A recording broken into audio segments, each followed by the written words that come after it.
পবিত্র রমজান মাসে দ্রব্যমূল্য নিয়ন্ত্রণে রাখতে এবার বোরখা পরে ক্রেতা সেজে বাজারে গিয়েছেন এক নির্বাহী ম্যাজিস্ট্রেট। ছদ্মবেশে বাজার ঘুরে নানা অনিয়মের সত্যতা পাওয়ায় বেশ কয়েকটি প্রতিষ্ঠানকে জরিমানাও করেছেন তিনি। ২০ ফেব্রুয়ারি সকাল ১০টা থেকে বেলা ১২:৩০ পর্যন্ত মাদারীপুরের শিবচর পৌরবাজারে এই ব্যতিক্রমী অভিযান পরিচালনা করা হয়।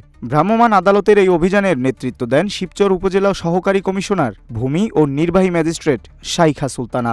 জানা যায়, ছদ্মবেশে তিনি শিবচর পৌরবাজারের মাছ, মাংস, মুদি ও ফলসহ বিভিন্ন দোকানে ঘুরে ঘুরে বাজার পরিস্থিতি পর্যবেক্ষণ করেন। এ সময় তিনি বেশি দামে পণ্য বিক্রি, ওজনে কম দেয়া এবং খাসির মাংস নিয়ে প্রতারণা সহ নানা অসঙ্গতি হাতে নাতে ধরতে সক্ষম হন।